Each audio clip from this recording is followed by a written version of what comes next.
ولد بالاجتماع والتحاور على مختلف الأصعدة والمستويات الفنية والشرعية والمحاسبية والمالية، والذي حتما سيتطور ليتخذ شكلا معترفا به ومعتمدا مع مرور الأيام من قبل الجهات الرسمية المحلية والعالمية. ولذلك فإني أدعو من هذا المكان الإدارات الشرعية في جميع شركات التكافل إلى ذلك وأحثها عليه، ولله الحمد والمنة، فإني أجد ذلك مع العديد من الجهات والأشخاص، ولكني أطمع إلى شكل منظم وليس إلى جهود فردية تزول بزوال صاحبها. إن من الأمور المهمة في التطوير في مجال التكافل وفي غيره من الأمور المالية هو تشجيع الطلبة في مراحل الدراسات العليا كالماجستير والدكتوراه على تبني موضوعات في التكافل ودعمهم من النواحي الفنية والشرعية وتزويدهم للمسائل التي تحتاج إلى بحث ونظر عميقين، فيجب أن يكون ذلك إحدى المهام التي تتولى الشركة رعايتها ووضعها في نطاق رؤيتها،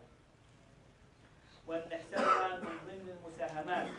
التي تقدمها شركات التكافل لتطوير هذه الصناعة. كما أنه من المهم جدا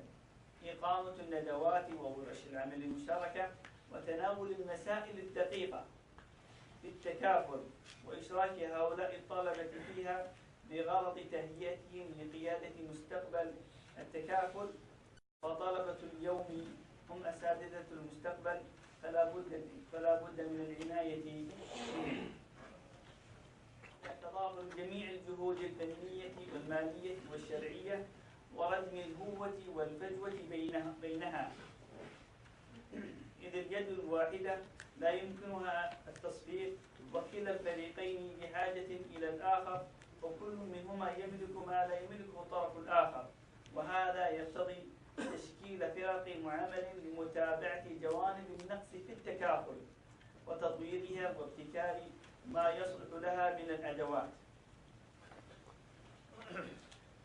شیخ نے فرمایا کہ جس ترقی کے لیے میں عرض کر رہا ہوں کہ ہمیں آگے بڑھنا چاہیے، تو وہ اس طریقے سے روب عمل آئے گی کہ تمام صلاحیتوں کو ملایا جائے. کسی ایک کی صلاحیت سے یہ قافلہ آگے نہیں بڑھے گا، بلکہ ساری صلاحیتوں کو ملایا جائے. شریعہ کی بھی صلاحیتیں ہوں، اس کے اندر جو ہے وہ اکاؤنٹس جاننے والوں کی بھی ہوں، فائنینس جاننے والوں کی بھی ہوں، اور سارے ڈپارٹمنٹس جو ہیں وہ مل کر کام کریں اور ایک ہی ذہن کے ساتھ کام کریں، تو انشاءاللہ اس سے جو ہے وہ بہت ساری چیزیں آگے بڑھیں گی. یہ کسی ایک کے کرنے سے نہیں ہوگا. اور اس کے اندر دنیا بھر میں جو مختلف تجربے ہو رہے ہیں اس سے بھی آپ استفادہ کریں اور اس کو بھی سامنے رکھیں. اور پھر اس کے نتیجے میں جو کوئی نئی پروڈکٹ یا کوئی نئی صورت سامنے آئے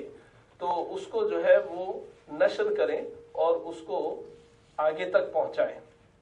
تاکہ آپ کے اس کام سے دوسرے بھی مستفید ہوں، یا اگر اس کے اوپر کوئی تنقید بھی ہو سکتی ہے تو وہ بھی ہو جائے اور اس کی وجہ سے اس کی اصلاح بھی ہو جائے. اور انہوں نے یہ فرمایا کہ یہ بھی بہت اہم کام ہوگا اور بڑی کنٹریبیوشن ہوگی تکافل کمپنی کی کہ تعلیمی اداروں کے اندر اور اعلیٰ تعلیمی اداروں کے اندر جہاں پہ ڈاکٹریٹ ہو رہا ہے، جہاں پہ جو ہے وہ ماسٹرز ہو رہے ہیں، تو وہاں اس کو تکافل کو ایک موضوع کے طور پہ لکھا پڑھا جائے اور طلبہ اس کے اوپر جو ہے وہ ریسرچ کریں اور اس کے مختلف پہلوؤں کے اوپر کام کریں. تو اس طریقے سے انشاءاللہ خود تکافل کے کام کے اندر ترقی ہوگی، اس لیے کہ ایک طرف اس کی وجہ سے جو تکافل کی پروڈکٹس ہیں، جو تکافل کا کام ہے، اس میں کوئی نئی چیز وجود میں آئے گی، اور دوسری طرف یہی طلبہ کل جو ہے وہ انشاءاللہ پریکٹیشنرز بھی بنیں گے اور یہی جو ہے وہ کل ان چیزوں کو پڑھائیں گے بھی. تو اس طریقے سے یہ سلسلہ آگے چلے گا.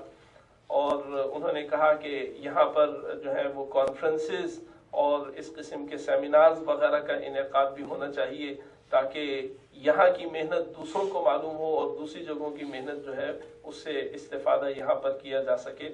اور پھر دوبارہ انہوں نے یہی بات کہی کہ جب تک تمام ڈپارٹمنٹس جو ہیں وہ ایک پیج پر آ کر اور ایک ساتھ محنت نہیں کریں گے تو اس وقت تک کوئی نئی چیز اس کے اندر آنا مشکل ہے۔